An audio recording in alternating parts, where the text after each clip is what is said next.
What luck! What a miracle!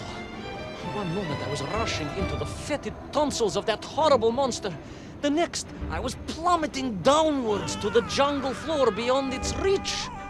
I prayed I would land on something soft. Perhaps your head. But nothing could have prepared me for what was about to unfold. An epic saga of pride, power, and revolution. A struggle for freedom the likes of which our world has never seen. And it happened like this.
Who were those strange, gentle monsters who towered above me?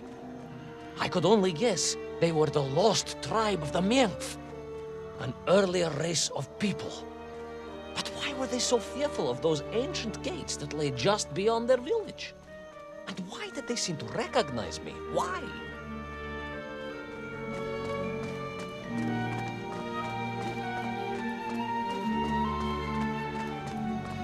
Yes, I'm also wondering why. No, a как же, General? Who was I to question such things? Trapped as I was deep underground. I was more curious, I must admit, about the location of little Orpheus.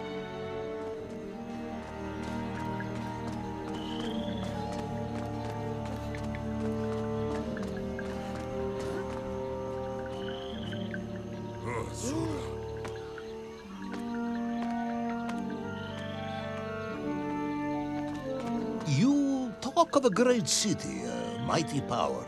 Yet your nymph squatted like savages in huts at its boundary. They did.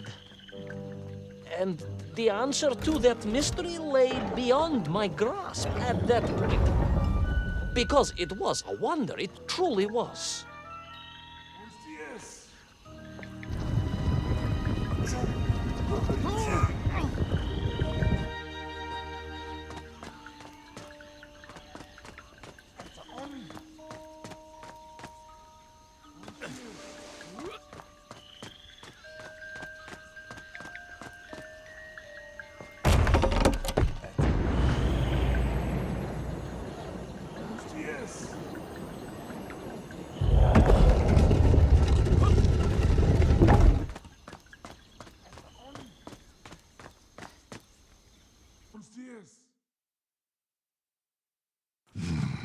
The lost city of Agartha. I hope I may one day see it myself. Oh, General, if only you could. Unfortunately, as I shall explain, should you seek Agartha now, you wouldn't find it. It has been utterly destroyed.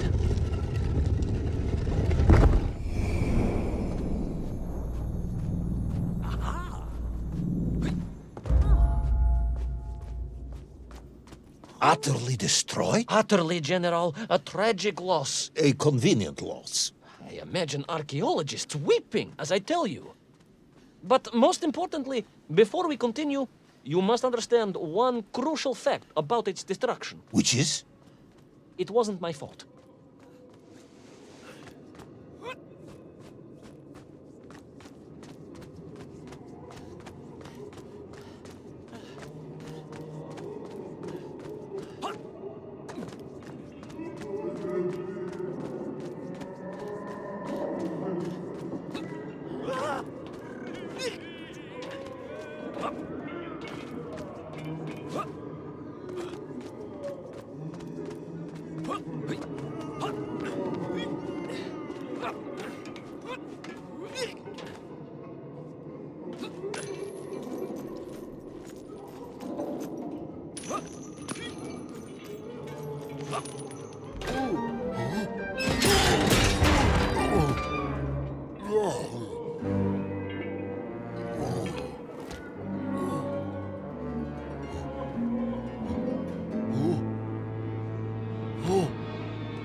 Those poor, unfortunate Menkf, trapped and kidnapped and dragged away, only to return as vicious foot soldiers to some unknown tyrant.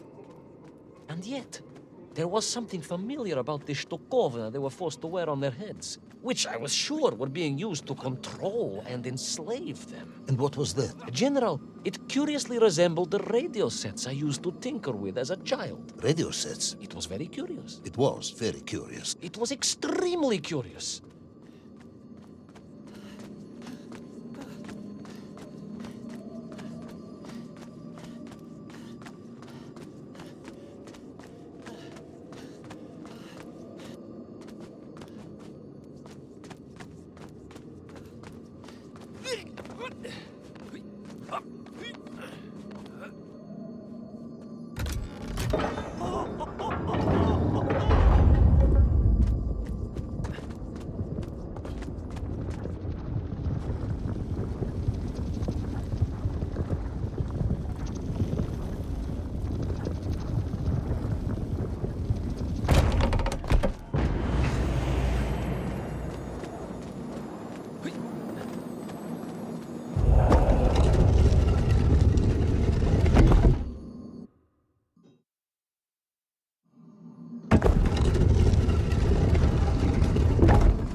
An ancient technological metropolis, powered by a glowing resin, carved from the very earth? A glowing resin carved from the very earth. Do you see, General? I fear you are about to enlighten me.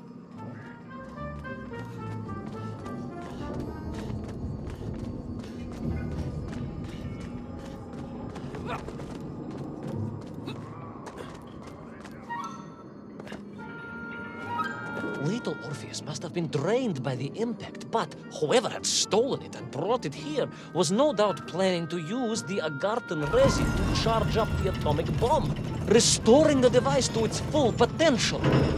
What sort of man would come up with such a monstrously reckless scheme? Perhaps the type of man who has such limited understanding of atomic energy that he thinks an ancient metropolis can be powered by shiny marbles.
I am curious, Ivan Ivanovich.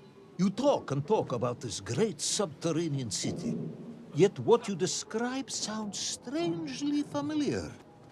It does in some way bear an uncanny resemblance to the glorious architecture of Comrade Alexei Dushkin. Wouldn't you agree? Da нет, General. I have never heard of this great Tavarish Dushkin or his works. Interesting. Because you were photographed on the steps of his marvelous Vysoka na Krasnich Varotach, shaking hands with the Glavny constructor. That was the chief designer? The sweaty little fat man with the bad hearing? Mind your mouth, Ivan Ivanovich. And don't think you can distract me by slandering one of the great visionaries of our time. Without him, neither of us would be sitting here now. Must remember to thank him for that, General.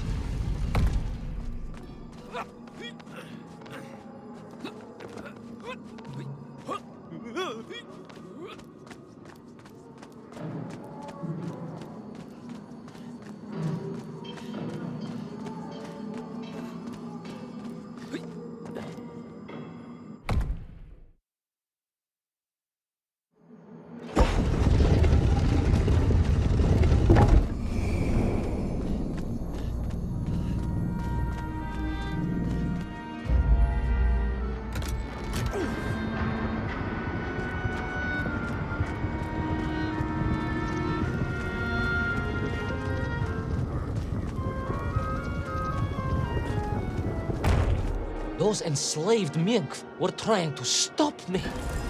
I was sure of that now. I find myself sympathizing with them, I must admit. No, General, then I have failed to win you over. Uh-huh. A point of agreement at last.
Ask again, General.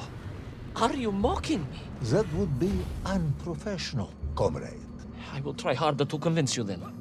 It is, after all, a cautionary tale of unleashed tyranny. It is a cautionary tale of unleashed idiocy. But please, do continue.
stepped from the cable car onto a plateau at the center of the city, where a palace, a vast acropolis, stood.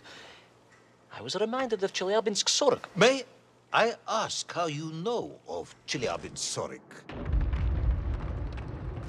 My Aunt Masha was a traveling tinker who married a beef investigator from Zlatoust. She told me of a secret but wonderful city in the west. An edifice of sheer power, humbly serving the will and needs of the people. Yes, unfortunately, that story didn't end so well. No. That's what Auntie Marcia told me. And perhaps that is why I was also reminded of it. Because the moment I touched the floor in that place, I could tell something was very, very wrong.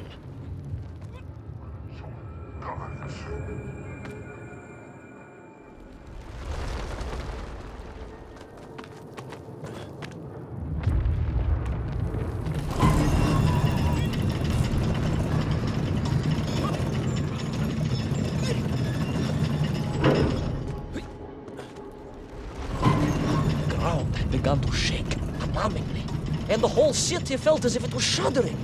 I could only imagine what I would find at the heart of the vast temple. If it isn't a giant glowing marble, I'm going to be very disappointed.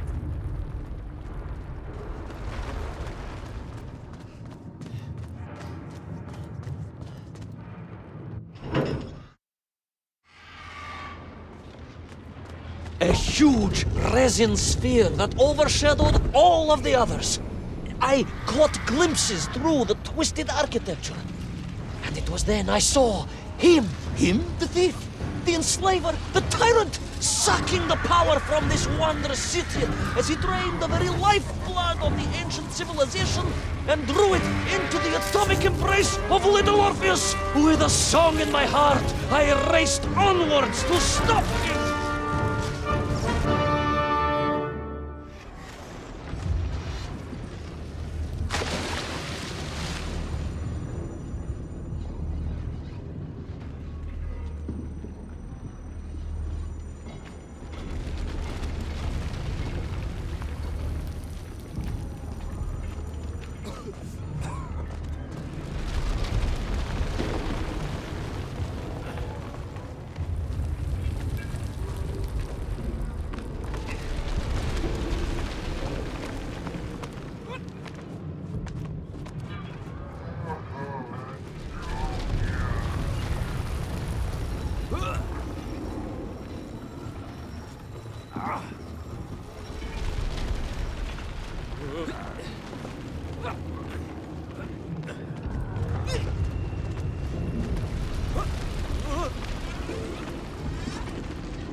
Drained of its power, the magical heart of the city cracked, and it sent shockwaves through the world around me. A true monster general, willing to bring down the mountain itself upon Agartha and bury it forever in his ruthless scheme. I could not save that wondrous place, General, to my shame and regret. But I resolved myself to avenge the Mienk, to recapture little Orpheus, and to bring that tyrant to justice!